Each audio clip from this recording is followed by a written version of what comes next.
Hi, and welcome to the Round Table Podcast. I am your host, Merlin, and today we're going to be discussing circumcision. Should it be done? Is it ethical? Today we have two of our very own prestigious members from our Roundtable Discord server. You can find us by Googling Roundtable Discord server. We also have a YouTube, which you're probably watching right now, and we're also on Instagram and Facebook. So come check out our server. We want to hear from you. And so today, gentlemen, here are going to be the rules for the debates. Each of you are going to get a 5-minute turn to explain your points, and you will have a 2-minute closing statement after those 3 rounds. You will also be warned 1 minute before your time is up. So when you're ready, Sir Ronin, your time will begin when you do. Okay, let's go. Is routinely or male infant mutilation or permissible culture/medical practice? Hello, my name is Ronin, and I am here to argue my point of view regarding male circumcision and why I believe it is a permissible medical practice. I will try to show the audience that the benefits outweigh the risk and why I believe circumcision should remain a permissible medical practice. It is important to me because I have a unique experience with circumcision to understand my point of view. Circumcision isn't entirely bad. Yes, it is body mutilation, but in some required medical procedure. Some reasons why it is required: balanitis, swelling of the postitis, inflammation of the tip of the foreskin, or inflammation of the tip and foreskin of the penis, phimosis, inability to return a retracted foreskin to its original phimosis, inability to retract foreskin. Circumcision is the oldest known medical. It's been around for almost 3,000 years, and the benefits and some benefits include it makes it easier. Okay, one second. Yeah, that's totally Yeah, fine. anytime someone robots, just quickly let them know, and usually airplane mode on and off, leaving the room, coming back, etc. fixes that. But always let someone know. I can't tell if it's on my end, so you guys let them know. Sure, no worries. Where I left off, I suppose. The last thing I'm doing is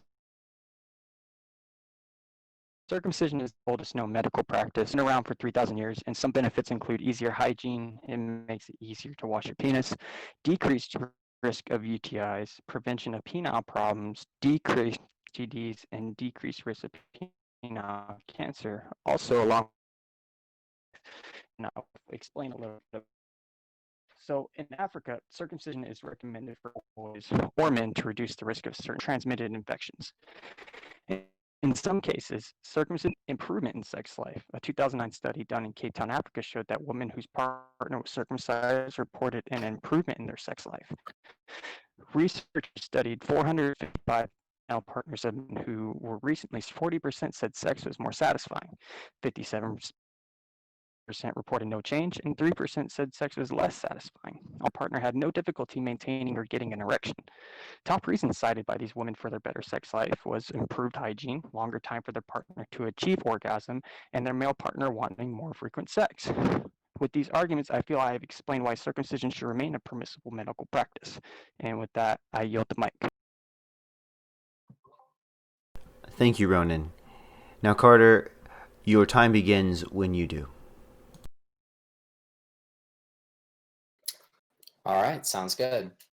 Well, thanks for breaking all that down, Ronan. I think that the medical benefits are quite trivial if they exist at all, and they're very hotly contested. For example, I think you brought up an HIV study or the risk reduction in HIV, and on the surface, that sounds um, quite significant, a 60% reduction in HIV, but that's the relative risk reduction, and the absolute risk reduction is around 1.3%. And so this is what you have to decide. is having highly specialized structures from your penis, like your prepuce, your frenulum, your ridged band, right? Highly specialized erogenous um, components of your genitals, is that worth it for a 1.3% reduction in acquiring this sexually transmitted disease? I think that really is left up to the person, the individual person. For me, having components ablated off my penis as like a fragile infant, right? I was strapped down as a 0-day-old infant to a circumstraint, a device that restrains my hands and my legs. And a man was standing over me and put a clamp around my penis. And personally, for me, Ronan, I had 50% of the erogenous tissue on my penis ablated, right? So the penis that can produce erotic sensations, my frenulum is gouged out of my penis. And I looked down on it, right? And I've literally cried. Like I've sat down and I looked at my penis and I'm like, oh my God, I'm mutilated. I feel raped and violated. Like I was sexually mutilated as a child, and these just profound sensory components that it's such an important facet of life. Sexual stimulation, like we're taught to look at it maybe as so icky growing up, but it's really quite significant. And it's like the closest way you can connect with another person. And I seriously, I just look at my penis and I see this keratinized, um, you know, organ that's really just been violated. And so I'm just so curious, like, how do you ignore that? How do you look past that, the anatomy that's gone?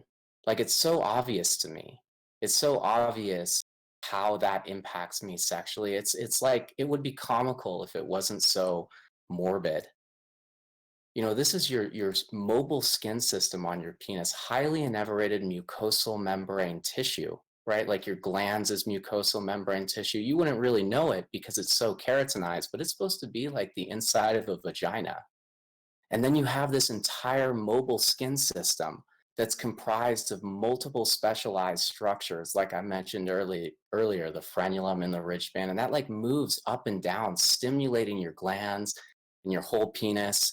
And I just have like this taut, immobile penis that doesn't function in any way. It's so obvious, right? I went out and I sought pornographic material, and that's the first thing I did as I compared it. And my penis looks like a burn victim's. I mean, it's sick. It's sick. And what was done to me as a child is fucking sick. It's a crime of the highest possible caliber, genital mutilation. And I've seen videos of this happening to children, and it will disturb me for the rest of my life. The rest of my life. It's a child screaming out in pain as his penis is being mutilated. Like, how can you guys not fight for this? You call yourself Knights of the Round Table? Really? And you won't fight for the right of a child, an infant, completely innocent, being violated like that, being strapped down and violated in that way. I don't know what even to say to that. That is a sickness that is satanic to the highest degree. So I'm going to end my time early, and I'll just listen to Ronin's response. Okay, so I understand.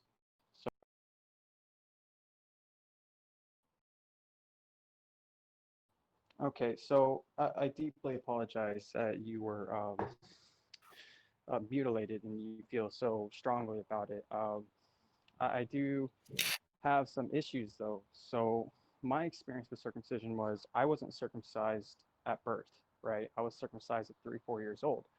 My dad was completely against circumcision. My mom lied to him and said I wanted to be circumcised. So I got circumcised, right? And yes, you're right. You're completely right. It's body mutilation. It's genital mutilation. You're completely right about that. But your argument is that it's wrong, right? You're saying that you were in pain or you see these babies in pain, but at 3, 4 years old, I got circumcised, I don't remember pain. I don't remember being pain an issue at all. And you brought up the fact that, you know, you lost 50% of your stimuli when it comes to your penis, but it shows that there is no difference between the circumcised and uncircumcised men in their ability to sense extrospective and tactile stimuli on the ventral and dorsal surfaces of the glands. This definitely counters the idea of loss of penile sensation.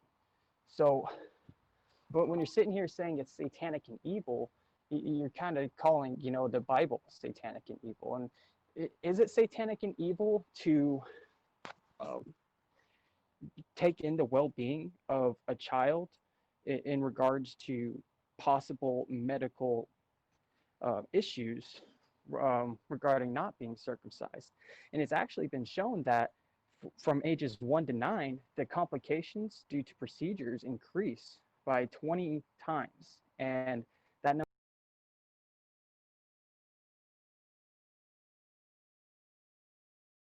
So my question to you is it considered evil to have a child circumcised at birth to prevent future medical conditions? Or is it they become at an age for them to choose for themselves and deal with the increased risk of medical complications regarding such procedure? I feel like it's not an evil practice, and it shouldn't be up to society whether or not parents choose what they do with their child, because the parents are.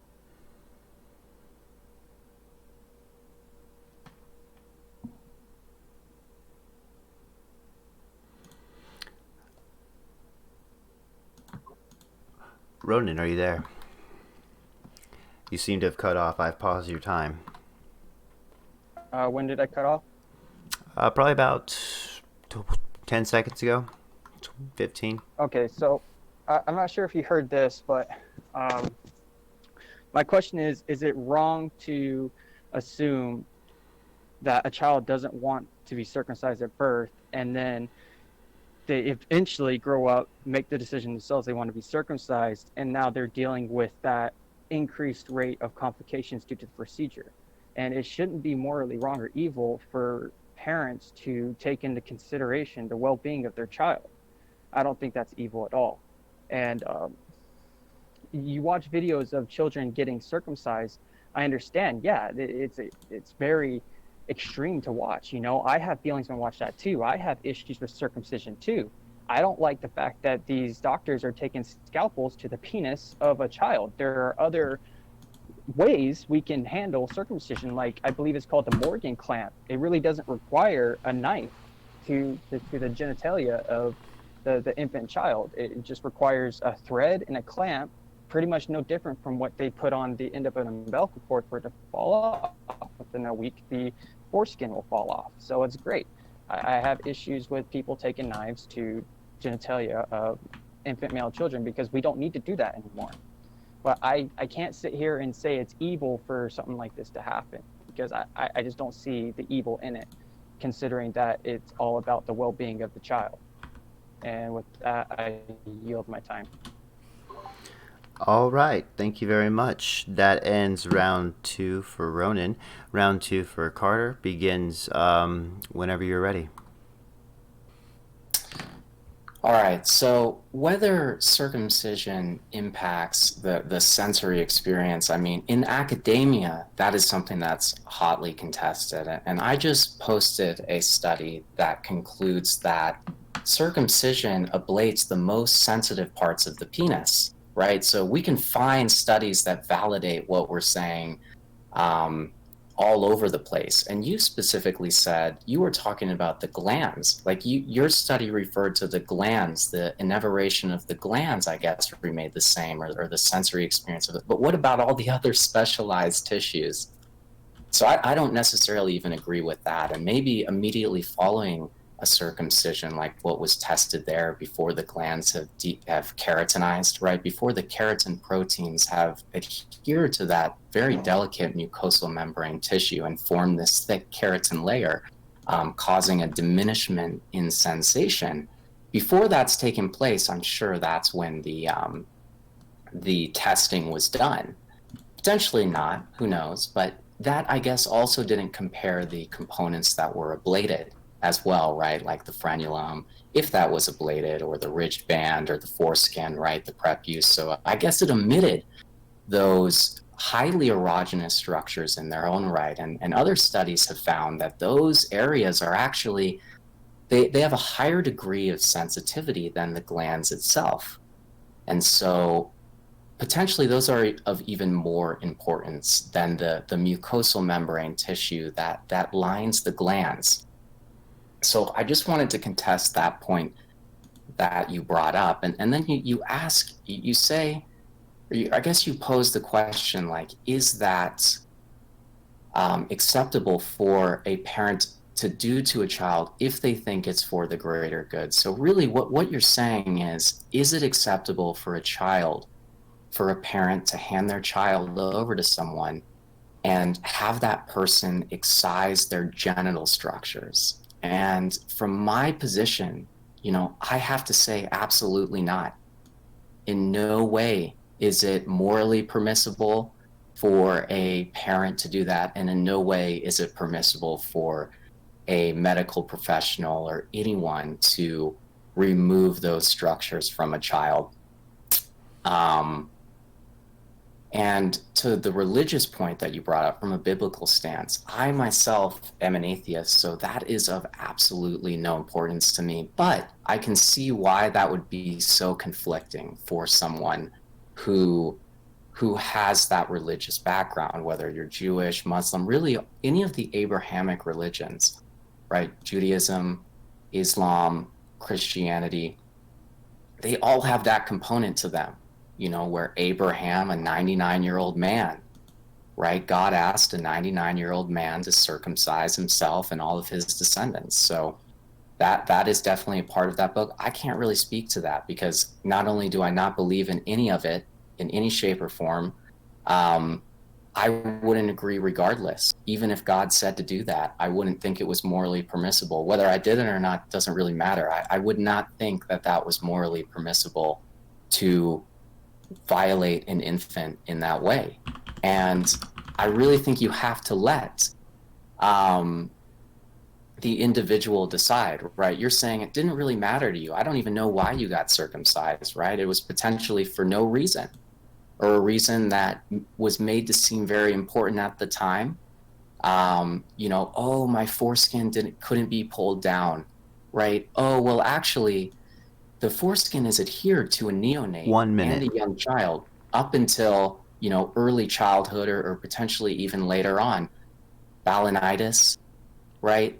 Why wouldn't you just treat that? Why would you go to such an extreme as excising tissue? The only time that tissue should be excised is when there's no other alternative, like gangrene, right? If you have gangrene on your penis, then maybe you turn to excising the tissue. But every other last resort should be tried. And our European counterparts, that's what they do, right? They try everything they can to preserve that tissue because they know the value of it. They know how important it is. They know that specialized sensory tissue is so valuable to the individual that they'll do everything to make sure that it does not get removed. But in America, we're so willy-nilly, we'll just cut it off for nothing. So I'm honestly sorry that happened to you as a child. I genuinely am. I bet you're not. And that's time. All right. All right, Ronin, round 3 for you begins whenever you do. Well, I'm just got to start by saying I understand where you're coming from, man. And when it comes to looking up articles about this and that, we can easily fall to confirmation bias, right? You can provide a number of articles that present your case well, and I have a number of articles that presents my case well, but you keep on arguing the fact that whether or not this is morally right or wrong, and I keep on coming back to the fact that it would be morally wrong for a child at the age to where he can make the decision himself at 15 years old, according to the AAP, that child would make the decision that you chose for him 15 years prior and have to deal with the pain and remember the problems and all involved. Because I don't think it's morally wrong because I don't remember getting circumcised. Even at 3, 4 years old, I don't remember it. And I can ask any male out there in the world that's been circumcised, do you remember getting circumcised? And do you remember the pain involved? And I guarantee you 99% of them are going to say, no, I don't remember. There was no pain. And to be honest with you, man, I grew up my whole life thinking I was uncircumcised because I was always told I was uncircumcised. I had a weird family, right? So um, basically, it really doesn't come down to what you think is morally right or wrong. It's not your choice. It's not society's choice what other parents do with their children, regardless of your opinion. And you're saying, like, how can a parent send their children over to this man and have their genitalia mutilated? Well, I mean, if you're worried about genitalia mutilation, then pregnancy should be outlawed too, because that's essentially genital mutilation. Some people don't recover from giving birth, and it's an issue, right? So would it be morally wrong to give birth? And I mean, that's where I'm at right now. And so I really don't have much more to say on this other than I'm kind of like Switzerland on it, man. Like, so there's a lot of things I agree with when it comes to circumcision, but there's a lot of things I don't agree with. You know, like I already brought up the point that I don't agree that a scalpel should be taken to the penis of infant child. Dude, this has been around for 3,000 years. Can we not come up with better fucking ways to, for this procedure to make it less risky? And I know that there are botched procedures. They happen all the time.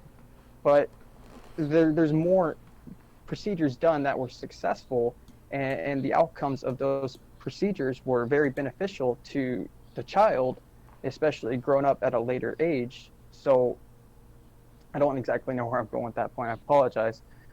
But anyways, yeah, I agree with you, man. It's wrong to like take a knife to genitally mutilate a child, but you can't deny that this is a permissible medical practice because there are medical conditions that require the circumcision of said foreskin. And if you take away that medical practice based off of what you feel is morally right or wrong, you're forcing your opinions and beliefs on other people that may need these surgeries in the future, which wouldn't be available to them because a group of people decided it was morally wrong and should be abolished. I think that would be evil, forcing your opinions and beliefs on other people, telling parents they're evil and wrong for doing what they're doing. That's evil. That's wrong because parents aren't evil. They're not wrong for taking the well-being of their child into consideration. And with that, I have to yield the mic because I really don't have more to present. Okay. Well, that's the end of round 3 for you. Carter, round 3 for you begins when you do. Okay, so I just want to clarify my position is that infant circumcision is not permissible. Taking away the practice in totality is not what I am. That's not the position that I take at all. I think it should remain an option for individuals who can fully consent to it at an appropriate age, and especially if they have this, condition, this unique condition that requires some degree of removal of tissue. Certainly, not their entire foreskin and other structures is always going to be necessary. That's really extreme. And so a last case scenario for an adult, I think that makes a lot of sense to allow that to continue. I would never fight against that in any way, shape, or form. What I am saying, though, is me and other men and other people as zero. I was an infant. I was an infant when this happened. There was no condition that was being treated. There was no pathology that needed to be treated here. I had a completely normal functioning body, and instead of allowing me, that freedom for myself, a penile modification surgery was imposed on me. I'm not a man that wants a penile modification surgery. I'm not sure how that's not explicitly clear to the entire world. It is for a large majority of it.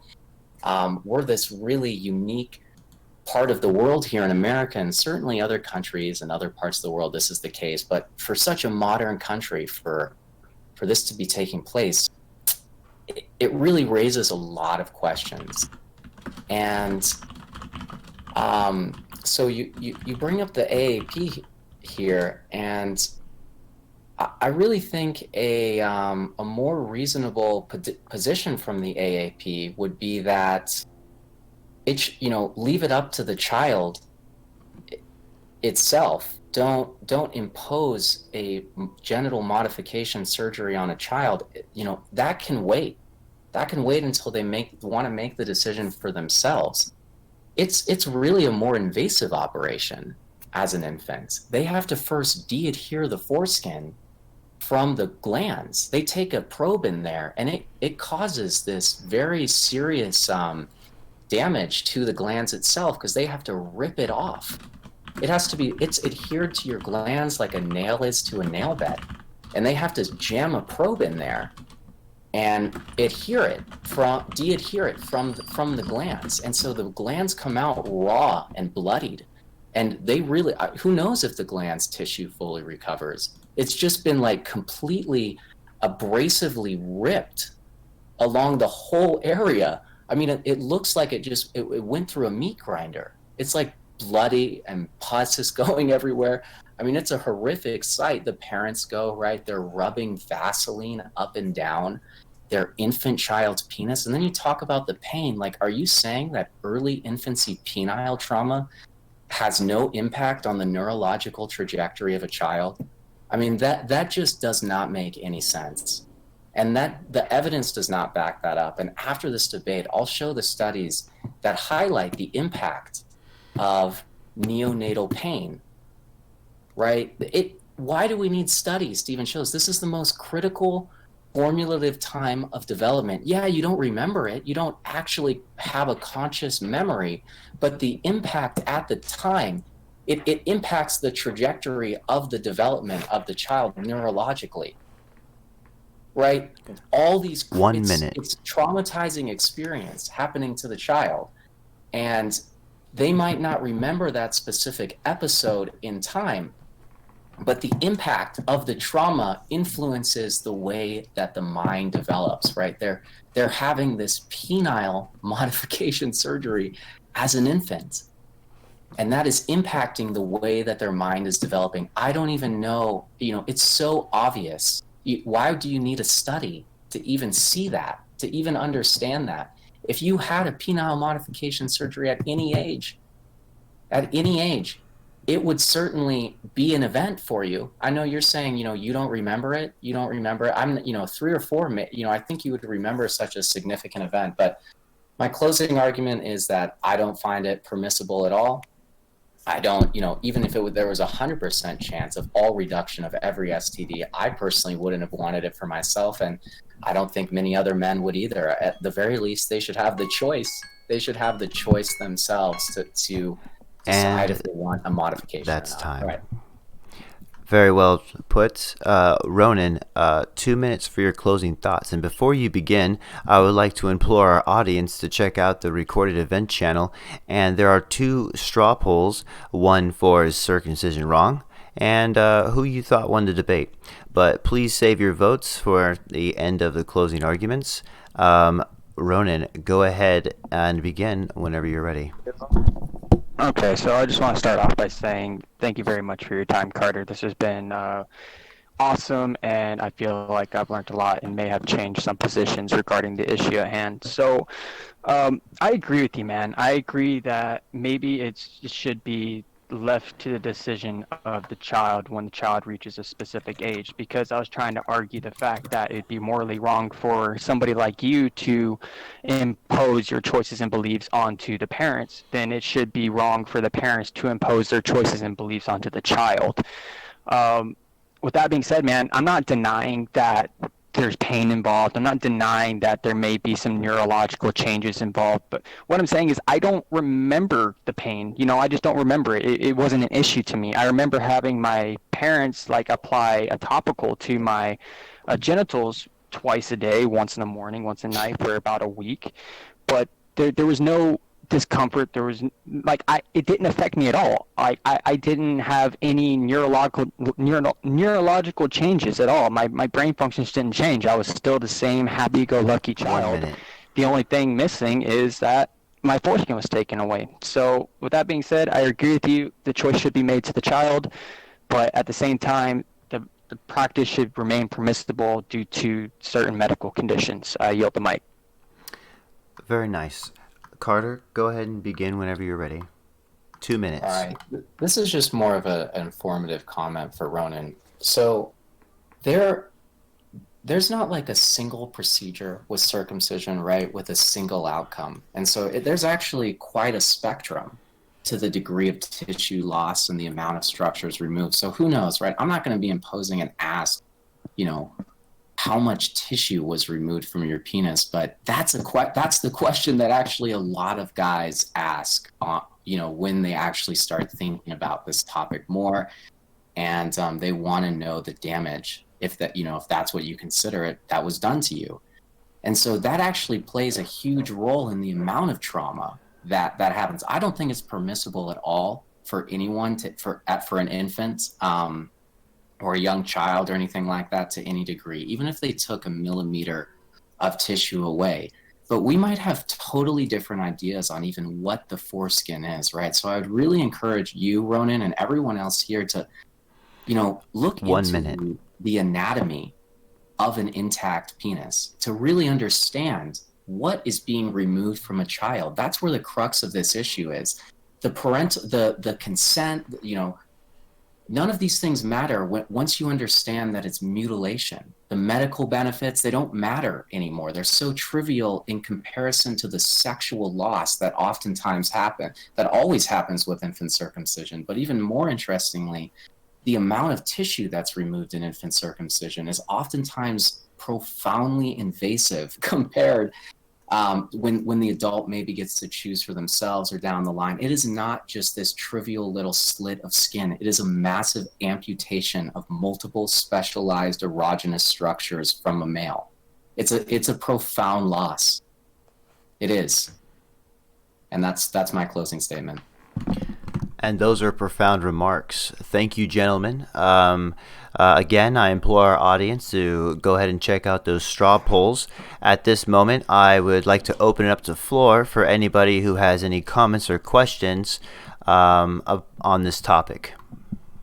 Thank you, if I can, and hopefully you guys can hear me. Yeah. First of all, thank you so much, Merlin, for running the event when I was not able to today. Great job.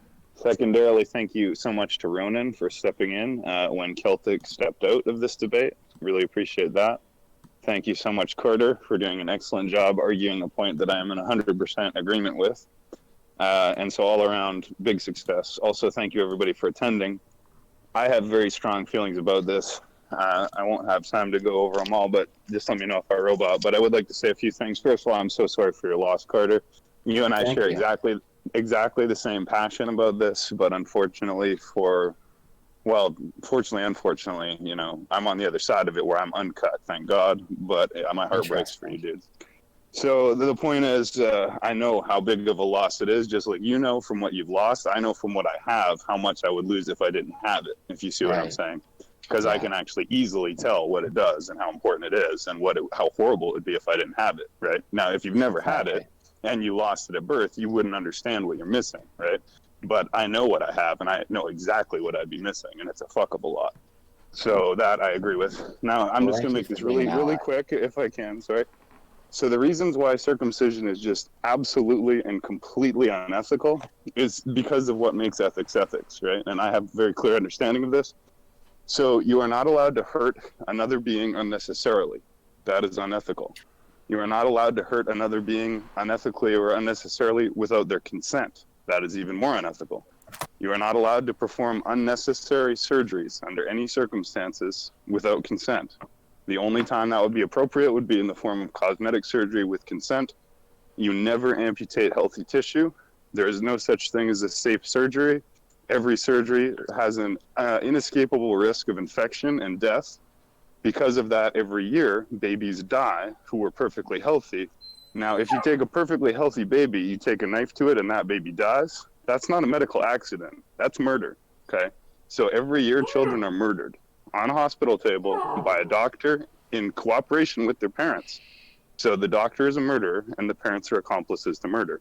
And this is not an insignificant number of people. If you were to take all of the children, the infants who have died throughout history, through the history of this abomination of a practice, that pile of babies dead would be so high you could not see above it and you could not see around it. And to walk around that pile of bodies or climb over it, I mean, you can't even imagine, right? This is not a small thing. These are innocent babies being murdered because unnecessary surgeries are being enacted on them to amputate healthy tissues that are functional and important from perfectly healthy bodies. Now, if you want to show your dedication to Muhammad or to Yahweh, you do that as an adult, because it is meaningless to say, this is how we set ourselves apart. Yeah, that's all very noble and good if you do that of your own free will. But if I hold you down, strap you to a circumstance, and take something away from you, I have sacrificed nothing, right? I have inflicted harm on you. So you believe in circumcision? You better be old enough to tell me you want it. And we know how old you have to be. How old do you have to be to get a tattoo? 18. How old do you have to be to drink alcohol? In Canada, at least 18. How old do you have to be to smoke a cigarette? 18. Get a piercing? 18. Have sex with an adult? 18. Et cetera, right? So why are we then doing involuntary forced amputations on infants? We already have a moral standard here. It's called adult consent. Don't inflict unnecessary harm. And in doing an unnecessary surgery is a medical malpractice because babies die. That's what I have to say about that. I'd like to say something. Coming from the point of view of someone that can see what a covenant is with the Abrahamic stories, like the covenant is the point of like sacrifice and the complete relationship with a God. I fully understand that. But the point of a sacrifice is having the ability and then making the choice in order to align yourself with a goal that you make so that you're not sinning. And there's no way that a baby has the ability and can make the sacrifice in order to align itself with the goal to get closer to a God. So it just like the Christian, like it just doesn't make any sense to me.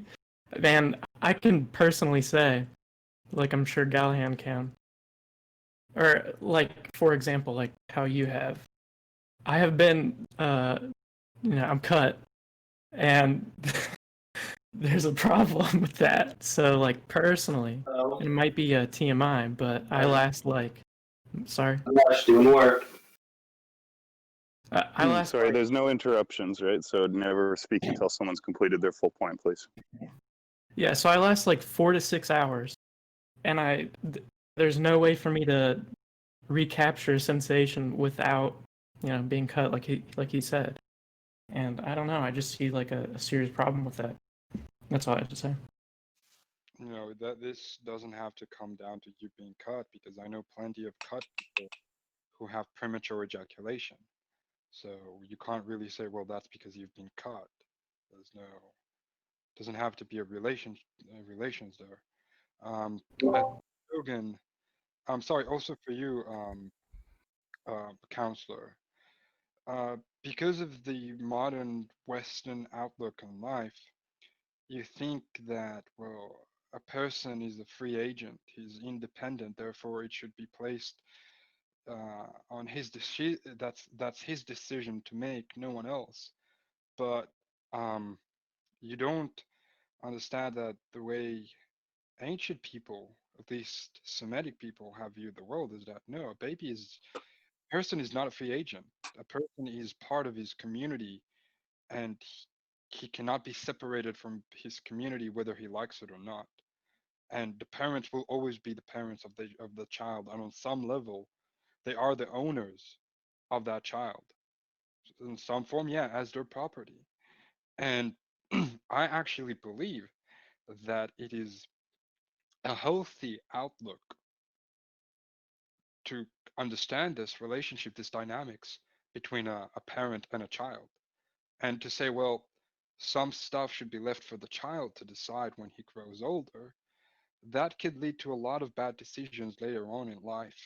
And I think that has society become more quote unquote liberated, where people are free as individuals. Yeah, I completely agree. I think that Over talk. some people should Why be am I being over? Sorry, Dreamly. I thought you were done. Maybe you dropped out, but apparently Dreamly was not done. So let's let him Oh, I continue. thought, yeah, he completely stopped. Okay, I'm okay. So I think it is quite visible how the modern society has degenerated in so many ways. Now, as for you, Shogun, you said that you have a good comprehension on ethics, and I don't think you do, because there is no ethics possible without appealing to a higher power, to a higher source that is distinct from humanity to draw your ethics from. Now, people of the Bible and people of Quran draw it from a God that ordained circumcision. So they have just as good as an ethical case as you do. If I can quickly respond to that, I know someone else wanted to speak as well. I just want to say, first of all, it's good to see you, Dreamly. It's been a while. Hope you've been more. Two, I'd love to do a debate with you in the future about what you're talking about now, ethics, whether they can be an ethics with the Torah or the Quran or the Bible, because I believe that my ethics, etc., does not depend on the Bible, despite the fact that I am, in fact, a born-again Christian, right? And I believe in God, I believe in the Holy Spirit, I believe in Jesus Christ, so I absolutely have a higher power like you. The difference is my higher power tells me not to mutilate babies, because that would be evil. Apparently, your higher power tells you to mutilate babies, which raises all kinds of questions. But the point is, ethics doesn't depend on a book, and if you think it does, you might end up doing really unethical things. But the problem is that's a totally different discussion, and it's I want to stay on circumcision, whereas ethics in general is broader. Also, quick note: always keep your mic closed when not speaking. Just open it when speaking, because there will inevitably be some kind of background noise. Thank you. So all I wanted to say is one more point I forgot. Here's the big problem with circumcision. If a child decides that they want circumcision when they're old enough to understand what that means and what they're sacrificing, A, this will be more pleasing to God because the child will have entered into that covenant of their own free will, right? Just in Christianity, we don't force our babies to be Christians, right? Because God wants us to make that free will choice to accept Him in the salvation of Jesus Christ. You cannot force this on anybody. That's the one of these fundamental differences. So I have a higher power, but my higher power respects consent, right? But again, I'm not playing a pissing game between Christians and Jews. What I was trying to say is you can, as an older person, decide to enter into circumcision, and that's totally noble. I have no problem with that, right? That's a genuine sign of devotion to God, and I can tell, right? If you as an adult decide to chop the tip of your penis off, you obviously really believe in God. So I respect that. You're making a real, putting your money where your mouth is, right? You actually are robbing a Jewish child of that opportunity, right? You're taking away his chance to show God that he's really buying in. It's the difference between sex and rape, right? If a woman chooses to have sex with you, you know she actually likes you or loves you. If you rape her, not so much. That's essentially what I see this being equivalent to. Infant circumcision is rape. Adult circumcision is potentially a holy covenant. Now, the thing I would say finally is when you amputate a child's penis, not only are you taking away a functional thing that God actually made, right? And as Carter pointed out, the foreskin, like everything else in the human body, is wonderfully and exquisitely made by the hands of the Creator Himself. So when you cut that off with a knife, you are despoiling His creation. You are taking what He made, how He made it, and mutilating that. So that's actually blasphemy, in my opinion. Blasphemy against God's creation, blasphemy against your parental role, your highest moral duty, in my opinion, which is to defend your own children. I mean, I have so many opinions on this. I got to keep myself in check. The point I'm trying to make here is a child can opt into circumcision later, but a child can never opt out of the circumcision later. So you are essentially taking away something you cannot give back, and that is very wrong. How do you know what God wants? I'm not going to take the mic again. I'm going to let it circulate. But like I said, I hope you will debate me either on circumcision, God, ethics, Torah, anything you want. Go ahead, adult. I'm going to head out, so I'm sorry. I just want to let you guys know that I'm heading out. Thanks a lot for the discussion. I'm heading to the Grand Canyon right now, so I'm leaving. Okay, well done, Carter. Have fun. Thanks so much. Right, and let me know if you ever want to debate again or join us anytime, bro. Sorry. Sounds good. Later, guys. Peace out. And yeah, Dreamly, I want to challenge you to, a debate in a friendly, invite you to a debate in a friendly, respectful way, right?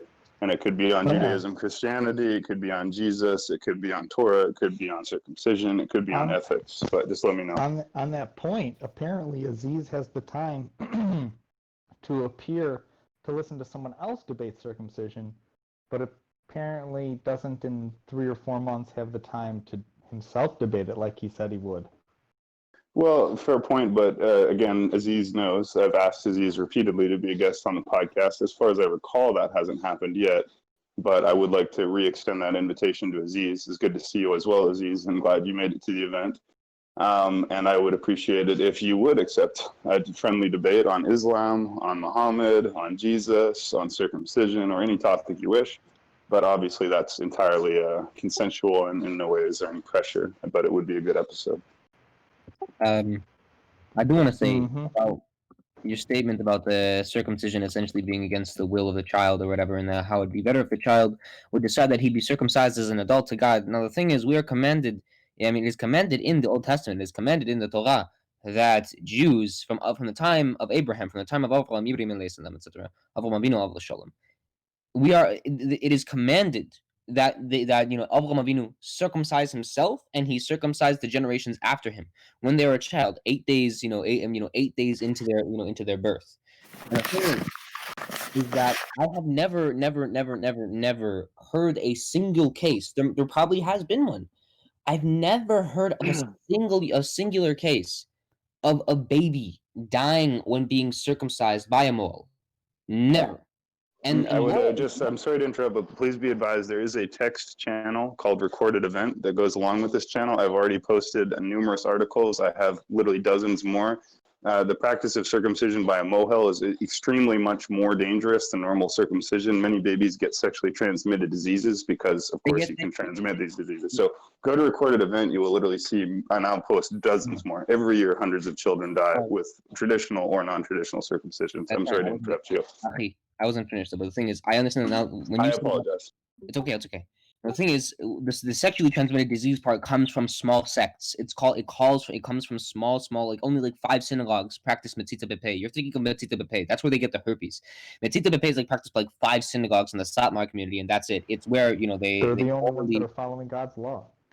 Well, Metzita Bepe isn't commanded, but anyways, the thing is that the baby in of itself is not conscious enough to make its own decisions like that. And you'll say, oh yes, it gives the baby physical trauma. That's for me, that's a different debate. However, the baby is not conscious enough to make its own decisions. Circumcision in of itself, when it comes to people, when it comes to, let's say, just Jewish circumcision, I've never heard of a case of a baby, there probably has been one, never heard of a case of a baby getting an infection or dying as a result of being circumcised by a mole. The thing is, and I'll look at the articles, hold on, look at the articles that you said. But the thing is, you're thinking when it comes to STDs, you're thinking of Metzita Bepe. That's where it comes from, not from the act of cutting off the foreskin itself. Okay, let me know when you're done, because I keep thinking you are. I don't mean to interrupt you. It's okay, I'm done now. Okay, thank you. So I just want to explain something, right? So yes, obviously, putting your mouth on an open surgical wound is the worst possible hygienic practice because the human mouth is infested with bacteria and STDs, etc. And we call them STDs, right? But herpes and so forth are not only spread by sex, right? So it doesn't mean these, mohels are sleeping around.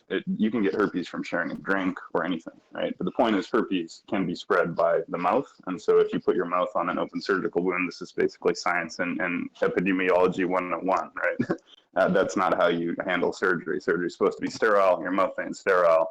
And no, obviously we don't allow people to put their mouths on genitals, of infants' genitals, but that's a different question entirely. The point is, whether it's traditional, right, in the context of a mohel, or whether it's modern in the context of a surgery, is irrelevant in a way. I mean, yes, the traditional way is much more unhygienic, much more ethically problematic, but circumcision is evil regardless. And the reason why is not because the traditional thing, it's because every surgery, it's literally like a 1 + 1 = 2, A, B, C logic. When you cut the body, you open a wound and you open skin, you create an entry point for bacteria infection like staph or medication-resistant staph infection, MRSA, right? Hospitals are riddled with these diseases. And so every single surgery, however minor, and circumcision is far from minor, it's an extremely traumatic process, but it has an inherent, inevitable, logical, common sense, and unavoidable risk of death through complication, through accident, through infection. Every year, children are not only killed or die from circumcision, they also suffer accidental castrations of the penis, partial castration of the penis, complete loss of sexual function for life, castration of the testicles. People have been forced into unwanted and unconsensual transgender processes because the doctor accidentally cut the penis and balls off doing a circumcision and then advised the parents to just raise them as a girl. Then that person eventually found out they were a boy and committed suicide. I mean, I'll post my whole reservoir of these stories. This is a litany of tragedies and atrocities, and I'll get off the mic quickly. But please keep your mics closed at all times when not speaking. So all I wanted to say is there's no such thing as a risk-free surgery, right? And that's why we never did perform surgeries unnecessarily, because when we do, babies die unnecessarily. And no, God does not magically prevent this from happening, unfortunately. And the fact that you have, quote unquote, never heard of it is totally irrelevant. That simply means you've never attempted to research it. All you'd have to do is Google deaths from circumcision, and you would find hundreds of thousands of stories, as I have done. By a mole, not by a doctor, but by a mole. So what is your theory about why a surgeon, right, in a doctor's office with a sterile scalpel and the best possible medical practice, what is your theory about how a traditional mohel using his mouth would somehow magically remove the issues I just mentioned? I didn't say that a baby hasn't died from from bris milah. I've never said that. What I said, So you never heard of it. No, I said no. I said like for example, you're mentioning piles of dead babies.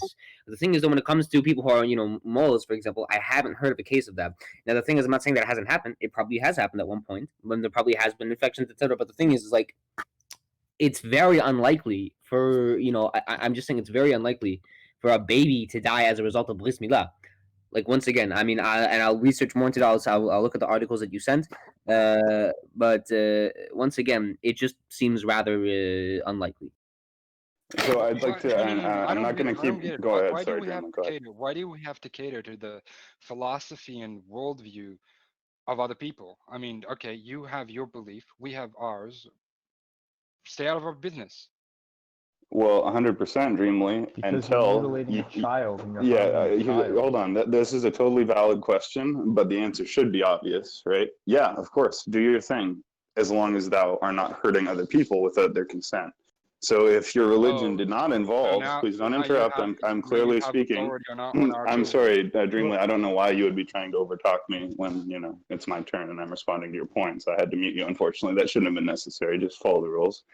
So I'll unmute when I'm done. But all I'm saying is, right, you asked a question. I'm now giving you the answer. You said, it's our way. Why do you interfere? I'll tell you why. We are not only justified in stopping this, we are morally obligated to stop it.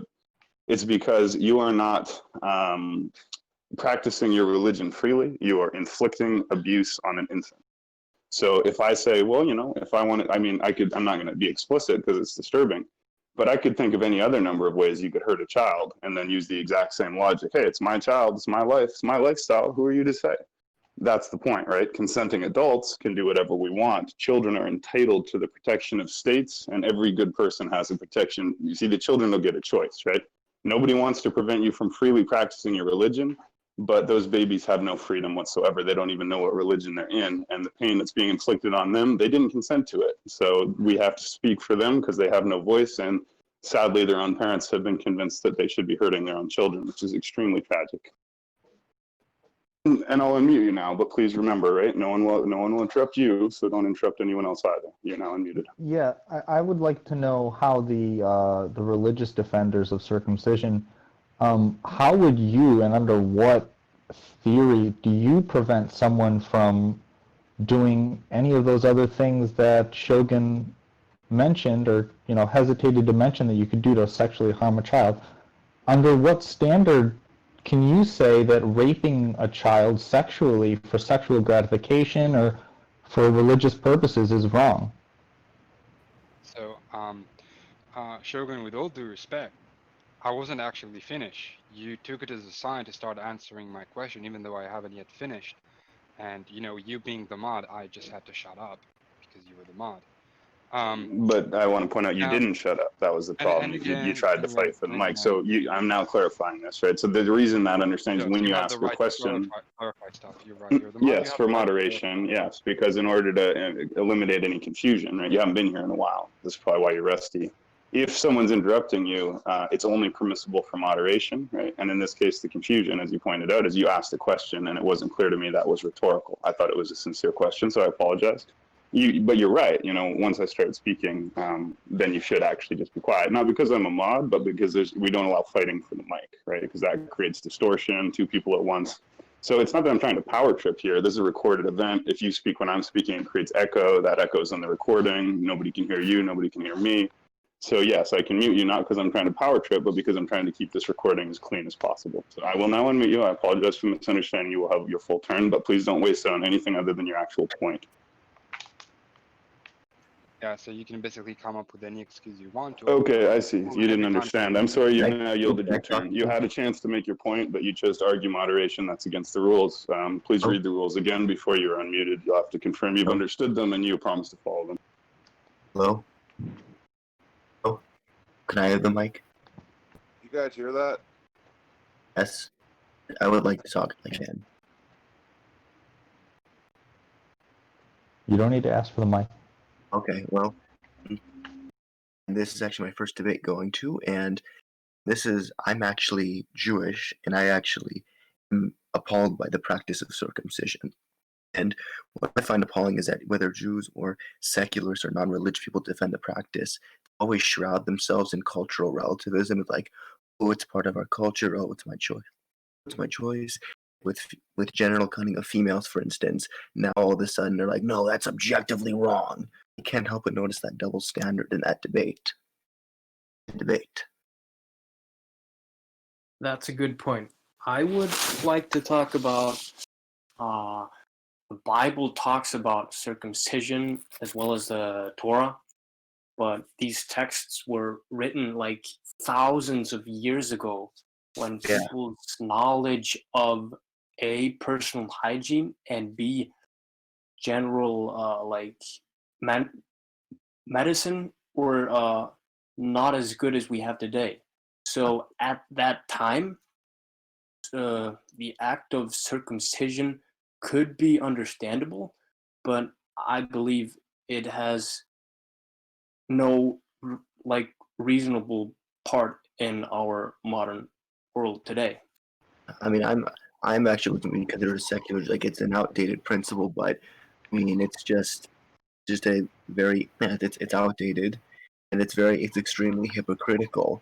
I mean, I would like to hear what what's his name, Vincent Punchall, there. Yeah. Where are you from? Before Vincent goes, I'd like to say something. May I say something? Sure. I just want to ask where Vincent Punchall is from. Me, I'm Haredi. Sorry, guys. Sorry to interrupt. Aziz, first of all, never ask for the mic. Just never interrupt. So we don't like to hear "May I speak?" if we just don't want interruptions. You're automatically entitled to the mic as long as no one else is speaking. That being said, let's give that mic to Aziz, please, and let him have his point. Just trying to. Thank you. Sorry about the breach of protocol.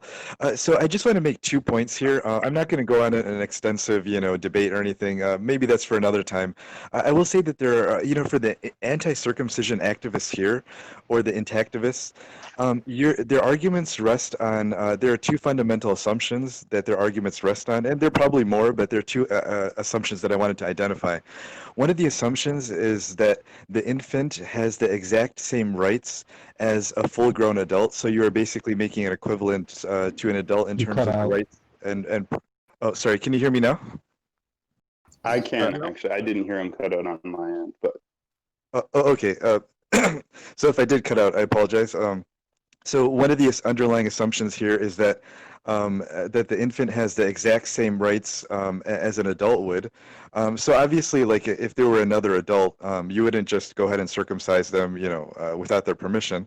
So that's one aspect here in terms of like parental rights versus infant rights and things like that. So that there's a legal discussion there.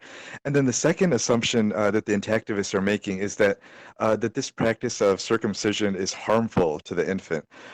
In a future, I'm not going to get into those right now, but hopefully in a future podcast or debate, I'm considering, exploring some of those issues. So stay tuned, but it won't be now, and it will not be on, somebody's, demanding a particular timetable. When I'm ready to discuss it, I will do that. But those are 2 areas that I would like to explore in the future, potentially. Okay, over to you. Infants have human rights. Period. I wanted so sorry to interrupt. Blue Sailor asked me a question, and the thing is, you asked me where I was from, and what do you mean by that? Just like, I'm not asking. I'm not asking for like your address. I'm not asking like No, that. I know. Like So you're asking if I'm like religious or where you yeah. live. Like what part of. I mean, you sound like from the what country are you from, if I may ask? Like for example. I was originally born in America, but I moved to Hebron in Israel, especially the West Bank, Yehuda Shomron. And the thing is that you are, I assume that you're secular, correct, or like Reform? Sir. Okay, so the thing is, I don't understand when you say that it's hypocritical to proclaim, us supporting circumcision as some kind of hypocrisy. I don't understand what you mean by that, because we are literally commanded from Avinu Shevashamayim, God. We are commanded from the literal supreme being, the person who's created everything that you see around you and everything that there ever will be. He's commanded us to do this. He commanded. Sorry, hold on. Can you hear me? Okay. He commanded Avram Avinu, Abraham, to circumcise himself and the generations after him. So I don't know what you mean by hypocrisy. What is the hypocrisy? We don't just do it out of cultural tradition, Achi. We don't do it out of cultural tradition. We do it out of commandment. Bris milah. I'm literally okay. I mean, it's basically like the moral stance of permissibility of cutting a boy's genitals versus a girl's genitals. And Jewish community, when it comes to cutting a boy's genitals, they're totally okay with it. Cut it off galore. With girls, they're very strongly against that, and that's the hypocrisy.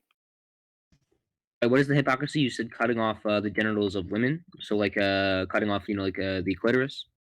Sure, yeah, clitoris, vulva, yes. Any part, 1%. Okay, Blue Sailor, I don't know what you mean by hypocrisy. We don't cut off the genitals of our women. We don't cut off, the clitoris. First of all, the clitoris is different. It's very different from the foreskin. Secondly, we don't cut off the clitoris of the woman because the man has more of the covenant He to didn't bear. specify clitoris. Any part. Like any part, yeah. The thing is, yeah, that this the hypocrisy about is or a double standard. That's what I meant. Double standard. Sorry, double standard. Double standard. It's a sexist one. How is it sexist?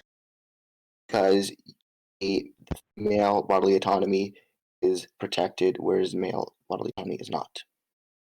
Okay, well, Achi, I'm going to tell you something. Not everything is going to be equal in the eyes of God. Like, for example, men, like I just said, men have more of the covenant to bear as opposed to women. Women are born of a more spiritually clean klipa, meaning they're born of a more spiritually. What a klipa is it's essentially like your spiritual husk or whatever, like the nature of your soul, which allows you to behave differently, to have different mannerisms, to have different reactions and instincts, etc. Women are born of a more spiritually clean klipa. That is why they don't need to fulfill as many things, as the man does. They don't need to fulfill, extreme learning in Torah. They don't need to fulfill X, Y, Z. And the thing is that the man does because of the fact. One of the reasons why we do is because of the fact that our klipa is different from that of a woman's. So we bear the covenant on our body as opposed to a woman bearing the covenant because of the fact that it is mainly our job to push forward to push forward the different prophecies that have been given to us. The main prophecy that we are fulfilling right now is the coming of the Mashiach. Who's going to be the Mashiach? A mem, somebody from Bais David, from the house Bunch of of David. nonsense. Somebody. So, for example, like they're just who can be Bunch of Kohanim, sad who can be high nonsense. priests, men. Like once again, almost everything in Judaism is required to be fulfilled by a man. Otherwise, it can't be fulfilled. So once again, it's not a disadvantage. I don't see the disadvantage at all in how it's quote unquote sexist.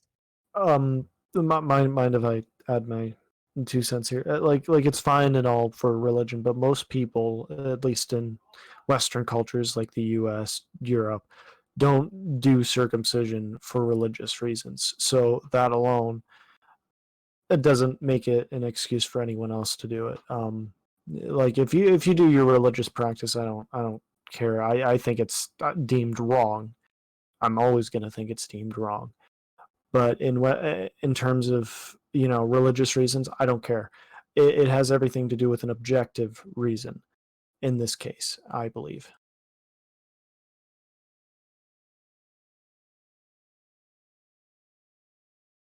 Okay, I'm just saying once again, it's not necessarily immoral to do that. Like, once again, this is for those of you who believe in the supreme creator of the universe. Okay, Blue Sailor, do you believe that God exists? Do you believe in the God of Abraham, Isaac, and Jacob?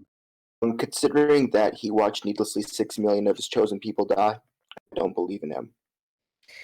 Okay. And I mean, Do you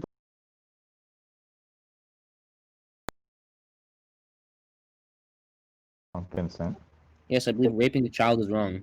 How could you No, possibly? it is How a- could you possibly say that? What do you mean? How could I possibly say that?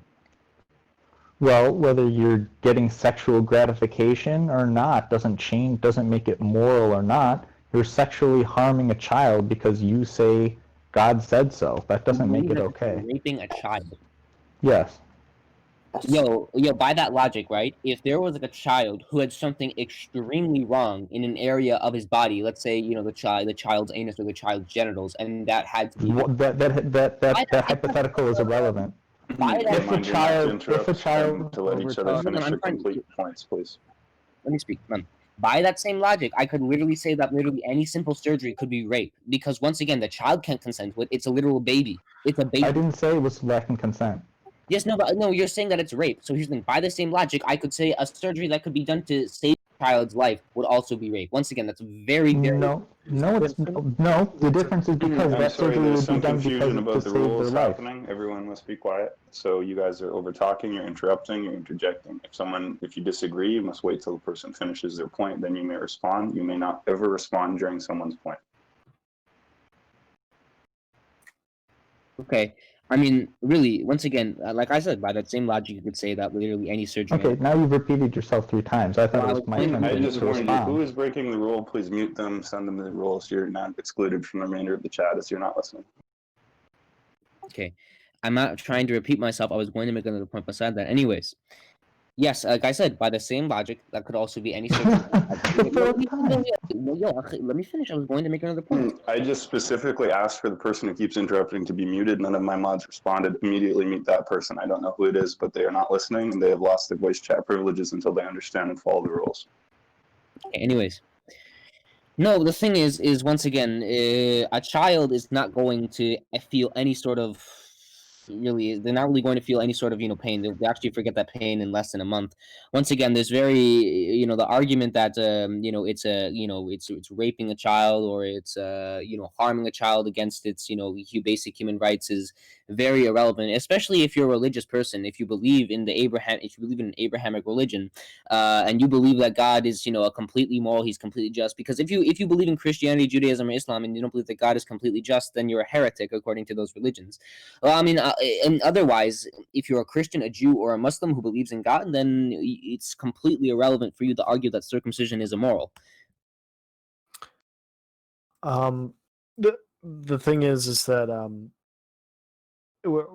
we're talking about a surgery that isn't needed in any way, shape, or form. Like the thing is that it's mainly for the most part, it's a cosmetic surgery. I would put it. I wouldn't put it into an important surgery. Like for me, I had a spinal tap at 10 days old, and it's affected my back a little bit. I have slight back problems in my lower back, but aside from that, like they thought I had a disease that would kill me within 24 hours, and that's affected me a little bit. But for the most part, they just had to make a quick decision at that point. I wouldn't call it rape. For more cosmetic surgeries, like let's say just cutting off somebody's foot just for the hell of it, just because it looks better, it doesn't make any logical sense. It's just like for religious reasons, I couldn't tell you. Like you're arguing religious reasons when we're trying to talk objectivity. It should be not anything about religion in this discussion. For the most part, it should be about, is it a moral wrong or a moral, because like we go all about like, oh, these health benefits, or what if the kid has complications? It's the same thing with the abortion topic. Is it morally right to kill an unborn fetus because like I'm talking like way later in, let's say, third trimester or some shit like that? Like is it right to do? It's the same question. It's It's not right. It should. So, You should take responsibility for your child and your actions. Hey, Also, let's Kix, repeat Kix, his but Kix, point. Kix. Yeah, but Oh, Kix, sorry. you see, You go on. thank you, thank you. So Kix, you see, I've looked at your tags and it says that you're a conservative Christian. Now, if you're a conservative Christian, you believe that God has conveyed to Abraham that he should circumcise. You don't ever talk to me, Kix. Mind if I interrupt just really oh, quickly? you're There's no consciously interruption. I've interrupting made my that question. extremely clear. You guys are not listening, and I'm sick of it. Wait till people are finished, then reply. There is no interruption. Anyone who interrupts is to be muted. The rules are to be sent to them. They're not to be unmuted until they reply to the person who sent. I fully understand the rules and agree to follow them. Anyone who is muted, speaking an interruption at this point should automatically be muted by the mods. Please do so automatically. Yeah, so you don't get to quickly interrupt me. It doesn't work like that. So, as I was trying to say, well, then you sincerely believe as a Christian that God did convey to Abraham that he should circumcise himself and all his generations. Now, maybe you think that as a Christian, this commandment does not apply to you. Okay, maybe it does not, but it certainly does apply for the house of Israel to this day. And you don't get to say that God is immoral for saying that. Otherwise, as Vincent Pancho said, you would be a heretic according to your own belief, which would result in you being not only a heretic but a hypocrite. Now, when we cite religious arguments for why circumcision is okay in our eyes, you don't get to say, well, you don't get to talk about religion. We just want to talk about if it's morality. Well, tell you what, dude, you don't have morality without appealing to some form of religious deity. Okay, you are not the arbiter of morality. You can appeal to some religious uh, deity for your morality, okay, but that would just make my morality as good as yours. So you don't get to tell me that your morality is superior to mine. If my morality tells me that the spiritual health of my child depends on me circumcising him as a baby, all right, so you think it's cosmetic? How do you know how God sees it? Do you think that God sees it as cosmetic? I don't think God would say such a thing if it were purely cosmetic. No, obviously, God sees it as spiritually important to the spiritual health of the baby.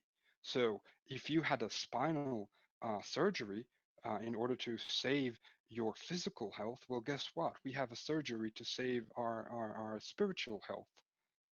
Thank you. So morality is just subjective then. Just There's really no universal, because as long as like, oh well, my higher power, whoever it may be, tells me to do whatever I want, whether it's I can commit murder, rape, fraud, embezzlement, just some examples. Oh, but my higher power said so, so it's fine. To say that those are just as good as someone helping the poor, not murdering and not stealing, it's totally ridiculous. Well, I do want to say, wait, hold on. I do want to say that that is a separate argument, but the difference is that when it comes to religions, I don't think you ever heard a religious debate before between let's say somebody's a Jew or a Muslim or a Jew and a Yeah, I've Christian. heard religious debates. Well, the thing is that like we have different arguments to prove why the belief let's say the Jewish God or the God of Abraham is just before all the other beliefs in gods between other religions such as Hinduism, Buddhism, Christianity, etc. So that once again that is a separate debate. It's not like we just say, we don't just look at something and we just say, well, God told us to, so we do that. Like, no, God provides us a specific reason why. We have old traditions why, et cetera, et cetera. And they're not just random justifications. We can prove their legitimacy using chains of transmission. And yeah, and honestly, man, to suggest that that is the reality is very, very bogus. And you're going to say, well, morality is just subjective. How does that have anything to do with what it's being talked about? How? Well, Man, you had Dreamily. I'm sorry. Well, you had Dreamily over here saying, well, as long as that morality and ethics only comes from a higher being, okay, then it could be up for interpretation. Because as long as all I have to say is, I'm a higher being told me so to do that or whatever it may be, then it's absolutely fine. Okay. That's what I'm saying. I mean, That's not what I there's was saying, thousands. I'm not done. I'm not done. I'm not done.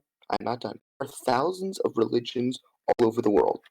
Who are you in a position to say that your religion is more correct or more just than all the other ones? Every religion has a case to say that their religion is the objective truth or like the main answer. Okay. Well, I mean, once again, who am I to say that? I'm not one to say I'm not one to say that that's what the Torah is for. That's why we have Rabbanon. That's why we have Sefer HaKuzari. Sefer HaKuzari was a book written by Yehuda Halevi, for example, about the superiority of Judaism before all other religions, including Judaism, Christianity, including Christianity, Islam, Hinduism, etc. And listen, we can debate about that, but once again, this is a separate debate. That's not related to circumcision. What I'm saying is that you're asking who am I to say this? We have arguments for this, we have cases for this, and then we can debate the other cases of these different religions, and we can go around. But at the end of the day, we draw morality from a higher power because the higher power proves to us that his morality is completely just. We don't just follow every single thing that the higher Oh, power. so was it just to let 6 million Hold of on, his? guys. Is it just? Hold That's on. a separate debate. That's a separate. Hold on, both of you. Hold on. Keeks have been trying to key up for a while now. You guys have been taking turns. Both of you have had 3 opportunities to speak. So if Keeks would like to key up now and have Fliegen Mike for a first. few minutes, we should let him do that. Well, for me, like I was talking about how religion had nothing to do with it. Like in terms of morale, like you don't have to have a higher power to have a sense of morality. Like that just seems to me at least just an excuse. And if it is a spiritual thing, like I mean, I could get an earring and it's spiritual. It's still mutilation in any way. If you do it to a child, I feel we're responsible for that child to keep them safe. Your body is a temple. Um, but I'm not a full on Christian, but like at least for me, like how I see the Bible, is that they were written by different people, and people can be corruptible and they have ulterior motives in the first place. So I tend to keep a lot of skepticism with the Bible.